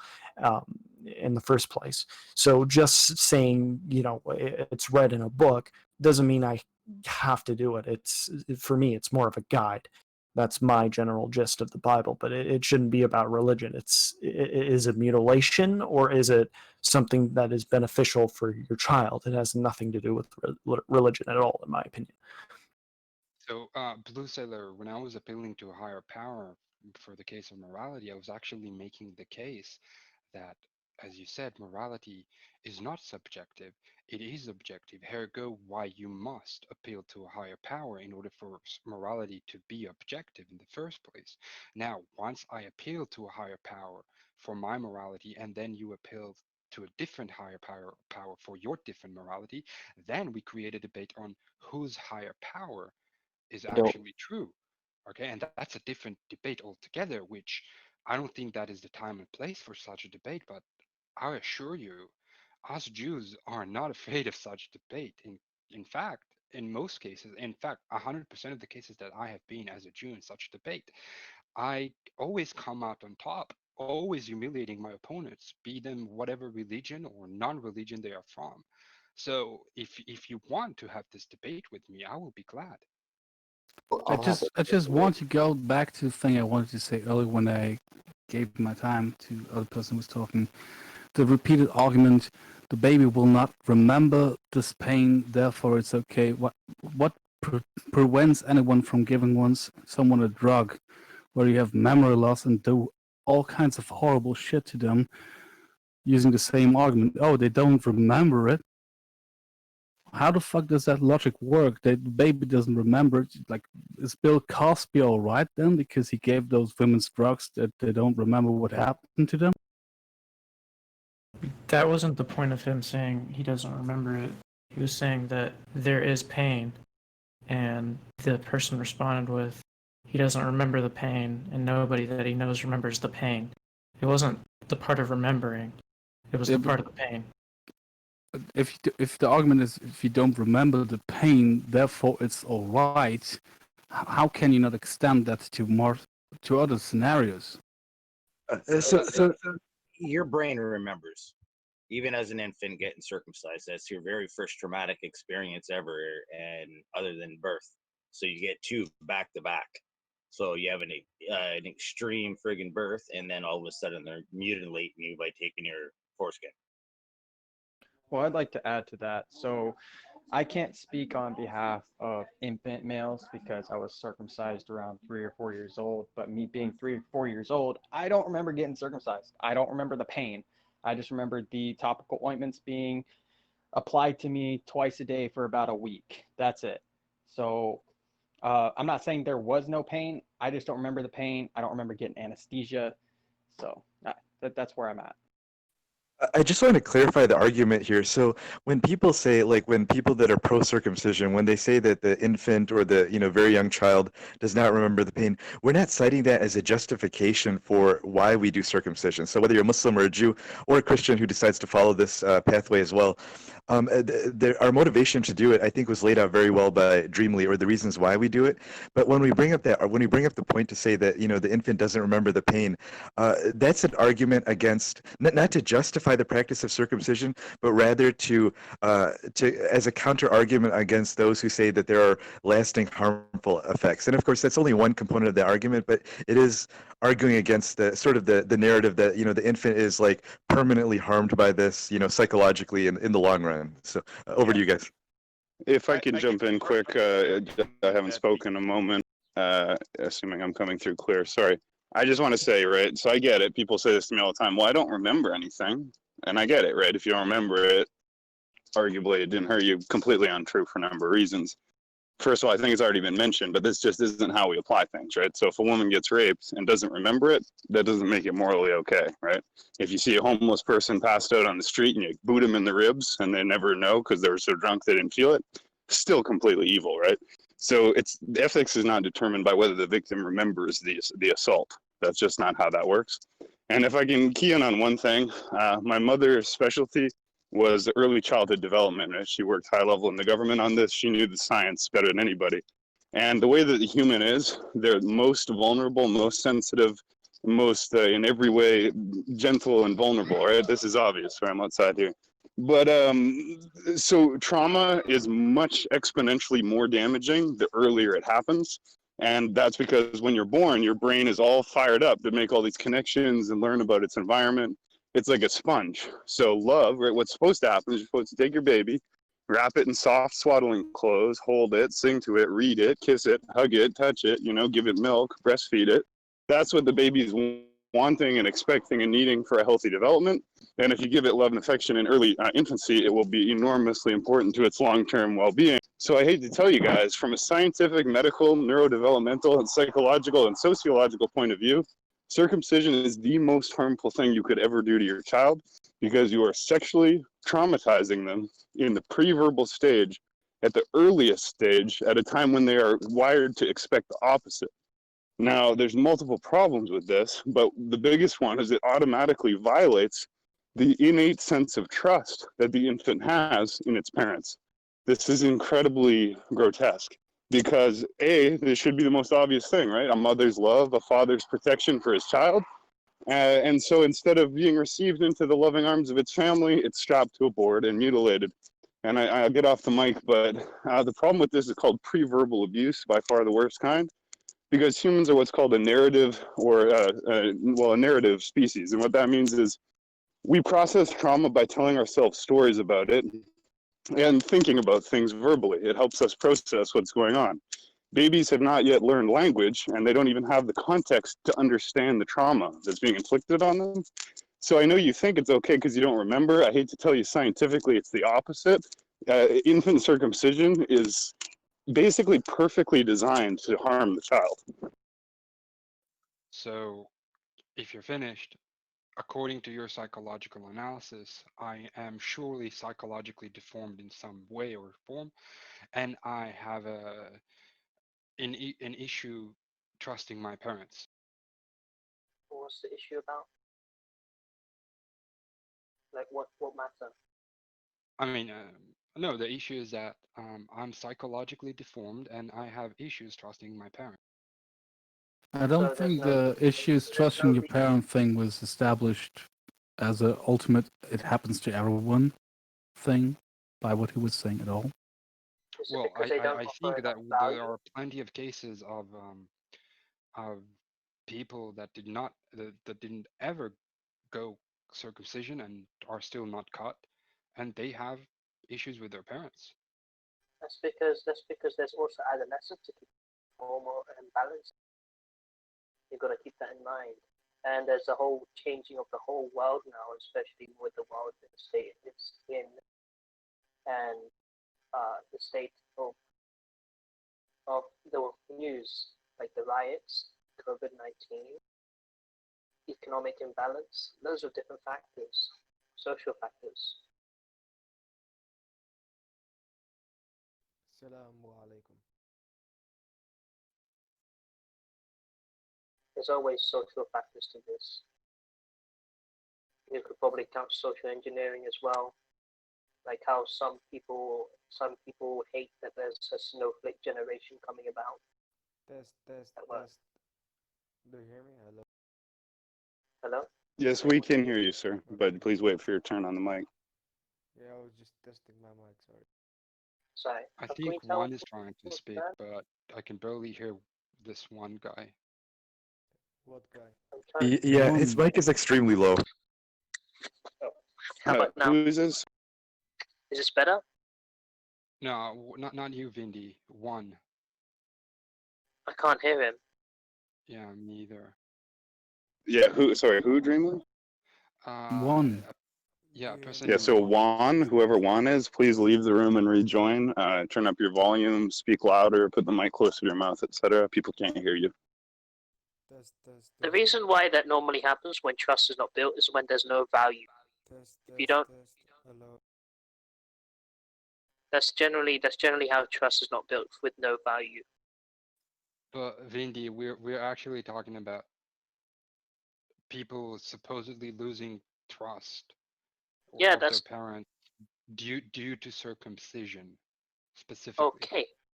I never heard of that, and the only way I can see it, like they talk about in like animals.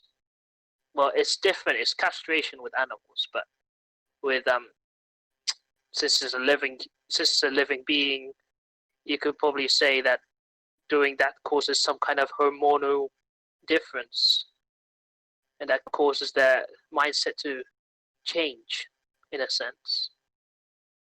Because Hello. there's Is it better this now? saying going on. Hello. This Yes. is better, yes. Okay, thank you. Don't talk Go over ahead. Sorry. people. Yeah. Continue, man. I was just Yeah, I testing just my want to mic. clarify. I understand that you're trying to see if your mic is working, but interruption is never allowed, so you can't interrupt to check your mic or for any other reason. Yeah, because there's that talking in like veterinarians. Yeah, They sorry. say like Continue, man. Sorry.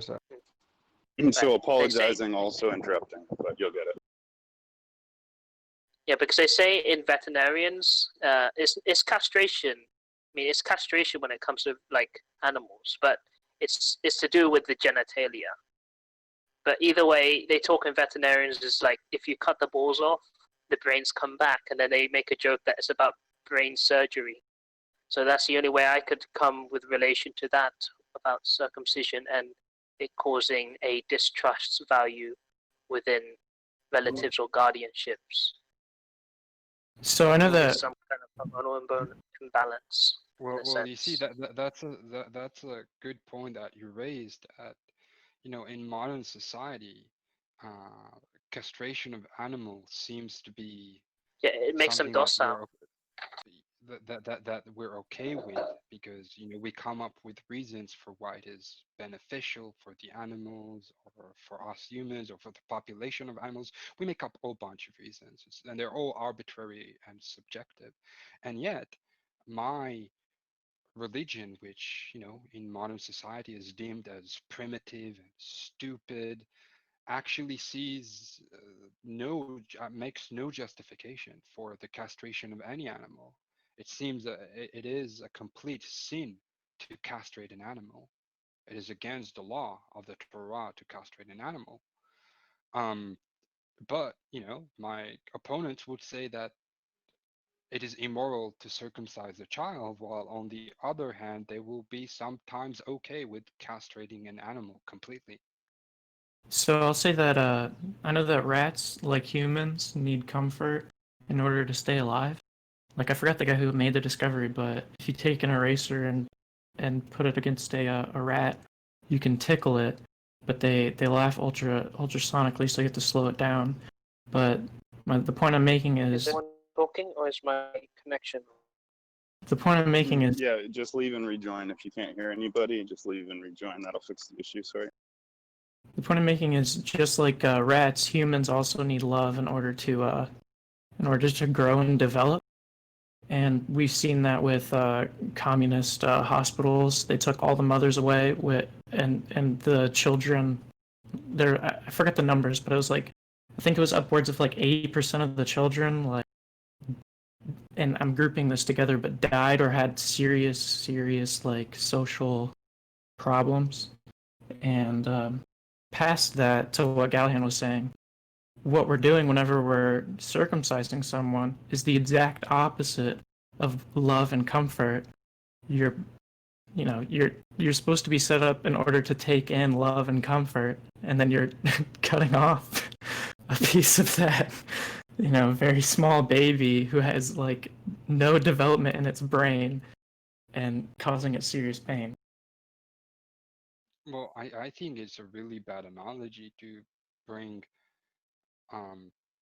these communist hospitals in contrast to circumcision, because we're only talking about this one-time event that takes about 10 seconds, and as harmful and abusive as it seems, I'm sorry, there are no evidence for such ill effects on the development of people who underwent circumcision at a young age. I don't understand. Oh, sorry, I thought you were finished. So I'm sorry, this is a really bad analogy. The point I'm making is the love and comfort, not the analogy of pain through social predication. I'm saying that they need love and comfort, or they will like face serious problems upwards to 80% of everything inside of that hospital. I just don't get this argument. Like, it's a procedure that takes 10 seconds. Like, so the wound heals magically after the procedure takes place. Like, it takes months until it's fully healed. There's excessive pain involved with the healing period. But you say it's just 10 seconds, so it's nothing. And the straw manner you did before, like, some of your opponents think it's okay to castrate animals, but the people who follow the Torah think it's not. How does that justify saying, yeah, it's just 10 seconds, and after it's over, the baby feels no pain after the procedure? I just don't get that logic. Like, obviously, after you have a surgery, you're spending weeks and months in pain from the aftermath, from the healing period. Yeah, if I can jump in on this point on two notes, I have an insanely high pain tolerance to the point that I've walking on two broken feet for weeks without realizing it. So my pain tolerance is so high, I've often had severe injuries and not even been aware of it.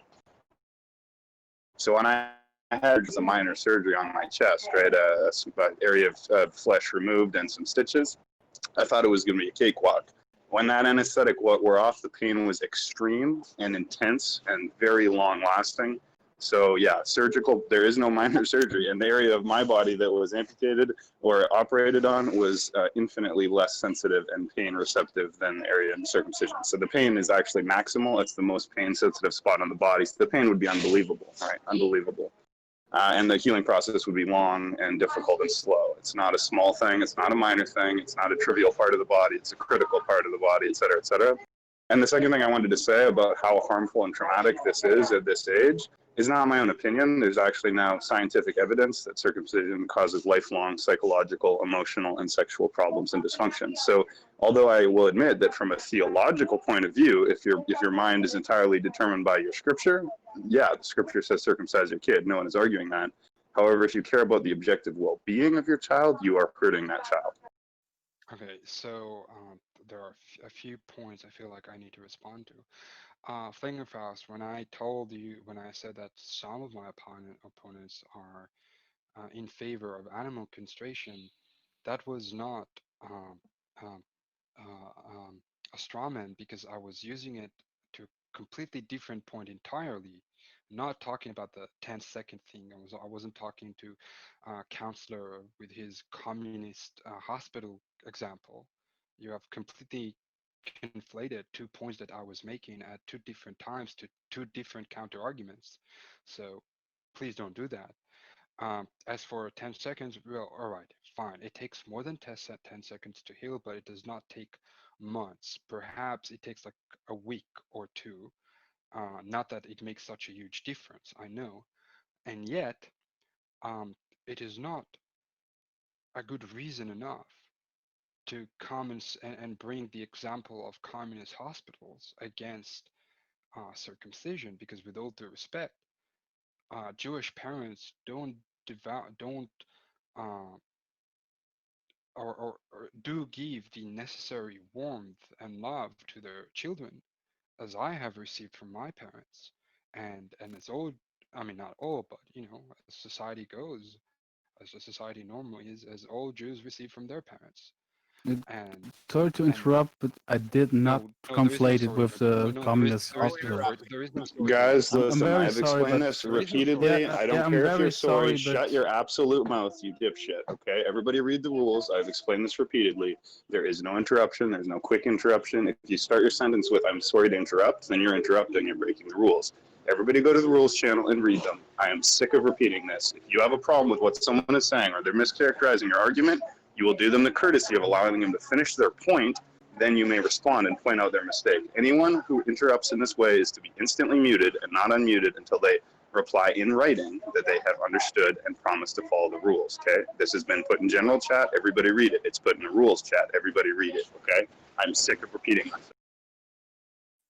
Okay, so then to go around and to say that because of this communist hospital experiment or evidence that we have from it, it truly means that Jewish kids, for this example, all suffer from some underlying psychological issue, and because they have underwent some trauma in their early childhood or early infancy.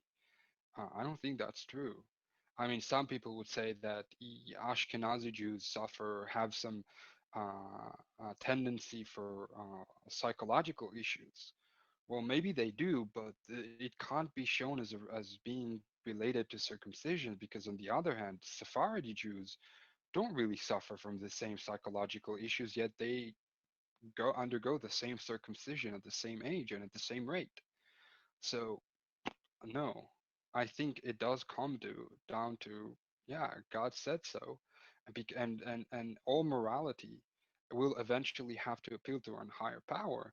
And if you feel your higher power is better than mine, then please go ahead and try. Go ahead and try to prove that. I'd just like to point out that you're basically saying science is science, and I don't really care as long as there's a deity backing my beliefs. I am basically saying in a way that the scientific community has changed its mind numerous times.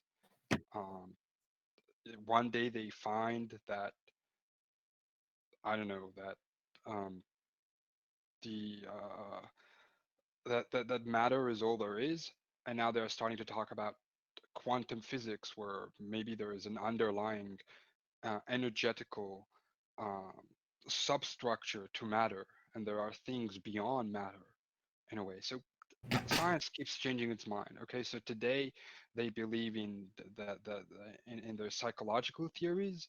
Well, in a week they can come up with a different theory altogether. So no, I'm sorry, I'm not putting my eggs in what the scientific mainstream has to say, because they change their mind every week. The thing with that though is that you're talking about theoretical physics rather than what's been recorded via psychological behaviors.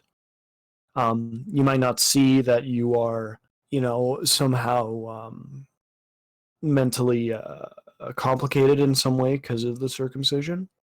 Nobody ever knows. Like, I mean, like with my grandfather, he had Alzheimer's. He didn't even know what fucking planet he was on. Like you can't tell yourself unless you've actually been tested on. So just saying that science changes, sure, science changes every day, but this has been, it's been recorded, it's been studied, quite a bit. So to tell me that you won't go with science and just go with a deity, it just means that it just seems very what's the word? Stupid. No, Stubborn. I would say closed-minded. I would never Yeah, say stupid. closed-minded. I would never say stupid because nobody is ever like fully stupid unless they, have some sort of mental problem. And even then, like you can be closed-minded either way. So again, if anybody else wants to talk, I will yield the mic. But I actually would like to jump in quick. Thank you for offering that. I appreciate that, Dreamly. Again, I want to reiterate how much I would like to debate you in particular, but anyone in general on this topic that you brought up many times, Dreamly. So many religious people think that there's only two possibilities, that there is either just subjective and therefore meaningless cultural morality that is basically just opinion, like you like chocolate, I like vanilla, or you have to be fanatically enslaved to a scripture, and if you don't do that, you have no leg to stand on. This is a complete false dichotomy. It's not even remotely true. It is not necessary to have a scripture to have an ethics. Scripture can be unethical. And also, my morality, despite the fact that it doesn't actually derive primarily or fundamentally from scripture, is not in any way subjective, right, in my opinion, or at least it's not arbitrary in any way, right? It's reasonable, it's logical, I can explain it, I can defend it, and I don't need a Torah to do so. And to be honest, when the Torah goes against my ethics, I'm morally obligated to go against the Torah. So if the Torah says, if you see a woman cheating on her husband, you should stone her to death, I am not morally permitted to do that. And if I do, I am a murderer. And that is a very unethical thing because it's actually her own consensual adult sexual behavior that she's engaging in. And although I agree that adultery is highly unethical, the scripture does not give me the right to do that, right? So it's actually extremely important to have a moral understanding that is actually not derived entirely from a book, because otherwise you are basically a robot who has been programmed, and everything will then depend on, that programming. But all I'm saying is it's not the case that as soon as you lose the Torah, you're just lost in the sea of just meaningless opinion. I actually have a bedrock, rock solid ethics that doesn't depend on God, but fortunately completely agrees with Jesus Christ. I have a question. Do you so you believe in the God of Abraham, Isaac, and Jacob? I believe in Jesus Christ, my Lord and Savior, the Holy Ghost that is my intercessor with him and the creator of heaven and earth. All right, okay. So the thing is that nobody has ever said, right? Like, I believe that ethics depend on God. I do, because God is the creator of all things, so therefore he has created this as well. And therefore we must depend on him for these things. I'm not saying that like an atheist can't be moral, for example. Like, an atheist, because there are things that are naturally built into us which make us reluctant to do certain things that we find immoral. So such as like if I was an atheist, right, and I was given a gun and said, just kill this baby. Like, I wouldn't do it even if I was an atheist, because it's built into me. The thing is that why do you think that why do you think, for example, now let's say let's say there were Jews living before Christ, for example, do you think that those Jews were immoral to stone people to death for things such as adultery? Adultery. That's a somewhat separate question, but yeah, that falls very, very far short of my moral standards. That's not the moral standard I would have imposed in that time or now. That doesn't comply with my ethics. I just want to say one thing, though. I'll concede that in my theology or my belief, it is ultimately God who is the source of our knowledge of good and evil, right? This is through the conscience. So the conscience is your capacity for empathy, and your capacity for empathy. This is now a broader topic about my moral system, which we'll do another event to explain. But empathy allows you to understand that other beings have an internal subjectivity and feelings, such as pleasure and pain, that are equivalent to your own. And just as you know the moral significance of yourself, empathy allows you to understand the moral significance of others. Now, normally and hopefully, that develops into its positive moral dimension, which is called compassion. Compassion is feeling pleasure at the pleasure of other beings, happiness for the happiness of other beings, sadness for the sadness of other beings, pain when you see other beings in pain. That's called being good, right? And that's what God put in you. Christians call the conscience the vicar of Christ in you, right? So when you feel bad about sin, That's essentially Christ or the Holy Ghost inside you, urging you, right? God gave you this inner light, this lamp. That's why a mother should instinctively revolt. The father should fight to the death to protect his son from circumcision, because that is what the conscience that God gave us demands. And Hey, yet, well, on some, actually, and yet I on want some wait, level, you hold on. believe that Wait, that wait, Dreamly. that Jesus, the creator of all Someone else things, is trying to speak. Dreamly, please. I'm not sure. Okay, hold on. The thing is, I mean, back then that would make you a heretic. You understand that, right? Like, what makes you supposedly because you believe in a supreme being that created the universe, and that you believe that he ordered the people to do these things. Now, I don't understand how you believe that you're somehow above the supreme creator of the universe, and you still proclaim yourself as a normal Christian, even though that would make you a heretic. Secondly, Galahad, that the idea that Jesus has put into, or God, whatever the creator is in your eyes, has put into the instinct to reluctant to not, have your child circumcised is a very strange argument, because no Jewish parent, no Jewish, like no normal Jewish, like Orthodox Jew would ever have like a word circumcised. An argument just based on your own view of the world, on your own opinion, as opposed to observing, you know, observing certain things around you. Now, I said, certain things like, somebody would hand you a gun. If you're an atheist, somebody would hand you a gun, and you say, kill this baby. You still want to do it because, that is a thing built into you. But circumcision does not fall within that range. Okay, so I think that was addressed to me, so I'll take the opportunity. So, in reality, by definition, according to the English language, circumcision is, in addition to whatever else it may be, it certainly is sexual abuse. It is forced amputation. It is involuntary torture. It is all of the. Any healthy, moral person revolts against these ideas. Unfortunately, there is a well-known process which is called the intergenerational cycle of abuse. What this means is that when you are abused, especially in a pre-verbal stage, especially sexually, and especially at a young age, parents, this destroys your normal development of empathy, compassion, and morality. This is, in my opinion, precisely the purpose of circumcision, to shatter the innate goodness of people by traumatizing them in their most vulnerable state and inflicting that traumatization to neighbors. Everything I said is understood science with regards to all other forms of pre-verbal sexual abuse, and there's nothing different about circumcision, except that, in my opinion, it's actually even worse than most kinds of other sexual, because most other kinds of sexual abuse don't amputate parts of the body that can't be. And this is literally torture, right? So what makes it torture? Most nerve dense spots in the body. Tongue do? They put bamboo splinters under your fingernails. Why? Because it hurts like a motherfucker. Why? Because of how many nerves there are. There's more nerves in that part of the baby's penis than under your fingernails. It's literally torture. That's why a circumstraint is a. And yes, the reason that Jews don't feel this revulsion is because they've been suffering intergenerational abuse for that. Well, hold on. You said you said it's sexual abuse. So you're saying the parents have been doing sexual abuse. And second, when it comes to, let's say, parents cleaning their child's nappy, or if something's wrong with the penis, they will take it to a doctor, and the doctor does something to it, and they feel pain. Would you say that's sexual abuse? That's not how we define sexual abuse. Sexual abuse is when we intend to, with a desire or something like this, not something that's done as a surgery. So I don't. You're conflating two different things. So I'm sorry, but I believe that was addressed to me, and I believe the gentleman was done.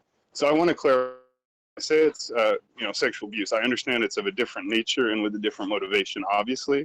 What I'm saying though is it is abuse. Like these are linguistic terms, right?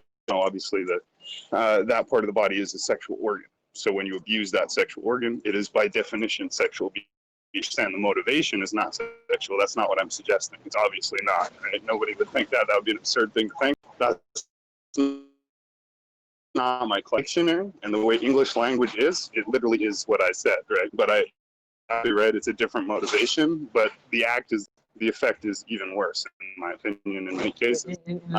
Hold on, I'm not quite finished yet. The second thing I wanted to reply to was, what if there was a legitimate medical reason? Then nothing I'm saying applies, right? Because the whole ethic I'm saying is unnecessary surgeries on healthy body parts are perfectly ethical, and it would be unethical not to do them, right?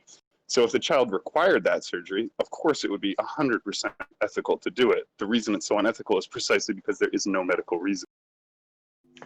Yeah, lots of people mind that when you say sexual abuse, it straight away comes up, something that can be is criminalized. You can go to prison for this. A lot of people think of this when you say sexual abuse. They don't think, okay, sexual organ and some sort of abuse. This is not generally how they see it, and it's not abuse anyway. There's no how's the abuse. There's foreskin. Yeah, and I understand your confusion, and I'm glad you reminded me to clarify my statement so it wasn't misunderstood what I meant.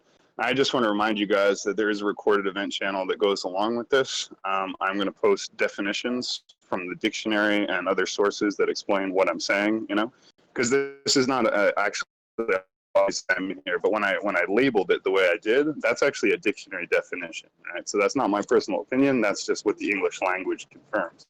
And I'll show that, right? So go look at Rec Event. I'm just going to post some dictionary definition, and it will make it clear that what I said is literally true, right? That's what I want to say. As for criminalization, I would, in terms of social policy, I would declare a total blanket amnesty on all past events of this nature. All future events of this nature would absolutely be criminalized in my ideal world. And anyone who does this should absolutely go to jail, right? But we understand that there are powerful long-term cultural, historical, theological reasons why this is happening. And we understand that neither Jews nor Muslims are going to agree with this or comply with this. Nevertheless, what they're doing is morally criminal and should be legally criminalized, absolutely. Circumcisions done over here in the West have nothing to do with religion. It's just being not forced on the parents, but the parents are given the option, pay for it, and have the baby circumcised. Religion's not even in the topic. Yeah.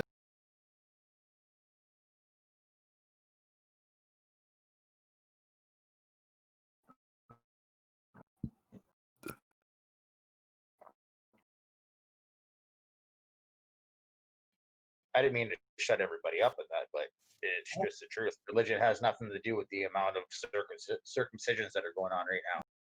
Well, and that's a good point, Paulie.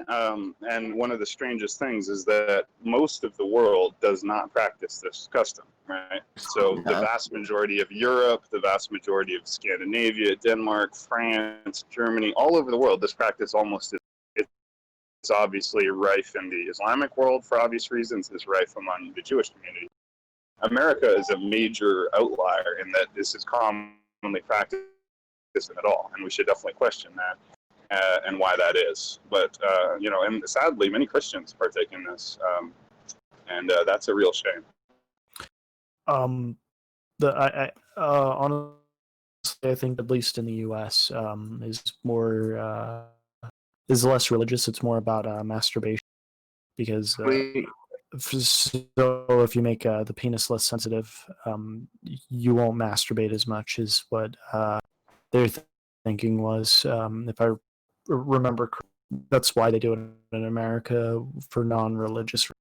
Actually, that's not true. It's done for looking like dad or parental rights or cosmetic procedures. So it's like, oh well, the husband or like my dad was circumcised, so it's circumcised. That's why it's basically it's like a do it like look like daddy argument. It's actually the material reason. I mean, I don't know about any of you guys who are circumcised. If you are, do you ever compare your penis with your dad? Do you have like penis comparison parties? Not. Bro. My dad's not circumcised. I am. My boys aren't. But I was just making a point. Yeah, like it never happens. I'm like, all right, not. Let's compare our penises. Yeah, that's all. That's the main reason. It also creates for human rights. So if you went out like a 20-year-old and said, hey, we're gonna forcibly they would fight you and call the cops on you, and you'd probably go to jail. But for some reason, it's okay to do that for very young, and that is immoral. Parents are full right to do whatever they want with it. Parents are full right to from them. Like if they can abort their child, and the mother could do this to the child, whatever takes place after. And mother is the future of the child, in terms of what education should he get, in terms of what, in terms of how he looks. So she's in control of all these things. Why isn't she in control over his education, and all at the same time in terms of circumcision, which is a religious practice? There's no issue with that. As far Go ahead. Oh, sure. Yeah, so to address that, I think that pretty clear difference between deciding where your kid is going to go to school, like not being fucked with, or cutting off part of a person's body. When you're like, your parents can say, "Oh, I think you should go to this school," or like encourage your kids to go to this. I don't think that's the same as like cutting off. And if you did that to a 20-year-old, they would fight you, and it would be a horrible. It would be awful to do that to someone that. And as far as I'm concerned, as a parent's job is more to guide your child and protect your child, versus just doing some arbitrary religious reason. Yeah, from your worldview, it would be it's going to be something minor or something that shouldn't be done. From their worldview, it's something important. So when they're doing it to their child, I don't see any. Like, I've been circumcised. Now I don't have any issue with my penis. So what's the big deal? Like they're making a big deal out of pretty much nothing. Well, the thing with that is that you've never grown up with a foreskin in the first place, so you don't know what you've had. So I don't believe you can fully say that, oh, I'm perfectly fine, therefore I can mutilate my child. It doesn't seem like a fair argument. And also, I'm saying, what's the issue? Like, if my living standard is good, there's no issue with my penis. Then, and there's also no issue with many other people's penises. In terms of, so what's the issue? Like, okay, you're saying just that they could have felt much better, they could enjoy them.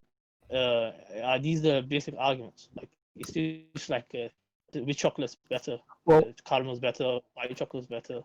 Is that How do you even establish an argument that all these men's penises are all right in a culture where everything is where it's shameful Whoever to has mic say my spam penis or is whoever has not their mic open, please close it. If I'm over talking, I don't hear anybody. I'm not doing that. I just wanted to point out that I have now the dictionary of 3 words: sexual abuse and mutilation. And anybody who reads these definitions understand that linguistically, circumcision is sexual abuse and sexual mutilation by definition. And no, Aziz, this is not going to change with different dictionaries. As you can see, I did indeed use the dictionary I believe you recommended. I could use any dictionary and heard the same. I think. I think someone made an important point that I think a lot of people think. So because I had it done, I'm okay with it. What if other people aren't okay with it? I think there's plenty of people that if you took them, if you took like someone who's older, they would very much object to that. I think, having something okay with one person doesn't mean that you can do it to all. Yes, and so we addressed this earlier for someone who might have joined. The person who did the formal debate at the beginning was not me. He was a victim of this process, and he told us about how he broke down and wept, how profoundly wounded he is. I mean, I posted articles about people who have either committed suicide or contemplated suicide as a result of this process.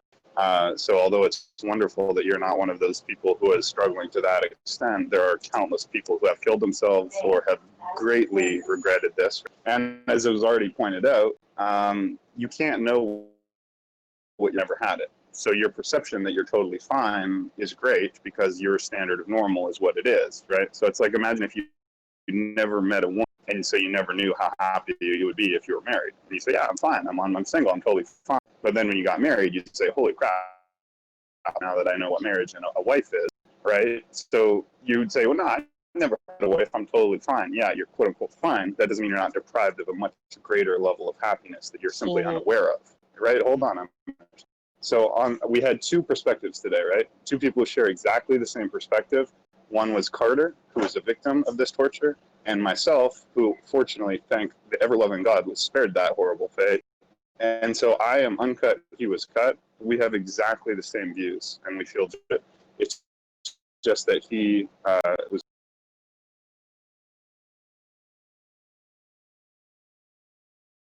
not right. He can tell it doesn't work right, et cetera, et cetera. And so he suffers that. I can tell what I have. I can see what it does. I can tell what I would be losing because unlike you, I do know what I have. And therefore, I know what you've lost in a way that you can't. And whether that's a good thing or not. It's a silver lining, I guess, that you don't know how much you've been deprived of, but that's not an excuse. Yeah, I think it's really hilarious that a person would, kill themselves over having, circumcision just on the basis I'm of sorry, I got to interject. That's not hilarious in any way, shape, or form, and that's very offensive and distasteful thing to say. Please, that with our family vibe or our rules, we don't make light of suicide. Okay, so don't do that. Yeah, I'm not making light of suicide. I'm saying the reason itself. Sir, you said it's hilarious that they commit suicide more than making light of it. Okay, listen, I'm telling you, you're out of line. Get in line. Anyhow, you said sexual abuse. According to Cambridge Dictionary, that's not the definition. It says the act of having sex with a person or someone who's mentally ill against the person's wishes or without that person's agreement. So that's the actual definition. I provided definitions of mutilation, sexual, and abuse. Anyone who reads them can see why they all apply to circumcision. The thing about sexual assault is that it doesn't have to be, sex has to be enacted. It's if you actually touch the genitalia in any way, shape, or form, or if you were to torture somebody in a sexual manner or their genitalia. And this might be a good time for me to remind everyone of something. This is not our first event on this, so I'm now going to post in both the recorded and the general chat our previous event called the Great Roundtable Circumcision Debate. I highly encourage anyone with an interest in this topic to listen to that entire debate. It was also a great one. And secondarily, I would like to remind everyone we actually have a channel in the server called Circumcision, which has been there for a long time. You need, I believe, the science role to unlock that channel. But if you're interested, please go there. You'll find many, many sources, much information, and an ongoing debate. So I just wanted to throw those things out, and I'll remind that in the record. Yeah, and I think that's a pretty good place to wrap up. We've been going for 2 hours now, and I do have an errand to run. So if it's cool with you guys, I think we can move this up to one of the voice chats, Roundtable 1 or so. Yeah, and just before we do, thank you very much, Merlin, for recording. Thank you to everybody for attending and participating. Obviously, you can all do this, but I don't hate anybody or any group of people. It's not about that whatsoever. I respect everybody, love everybody, right? So let's make that clear. That being said, also there's going to be another special event beginning in 23 minutes about research chemicals with our expert on that subject by the name of Brett. It'll be right here in the same room in exactly 20 minutes. That being said, we will jump out of this room. Merlin, you want to just give us our closing credits? Yeah, absolutely. You can find us at, you can Google us, Roundtable Discord. You can find us on YouTube, Instagram, Twitch, and Facebook. We have our own website as well, the roundtablediscordserver.com. And yeah, please join us. Check out our stream on YouTube live when we do this. We have the server link right there. We would love to hear from you. So with that being said, thank you for joining us, and let's jump up to Roundtable 1 and continue our conversation. Thank you. Thank you, everybody. God bless. Much love. See you up there.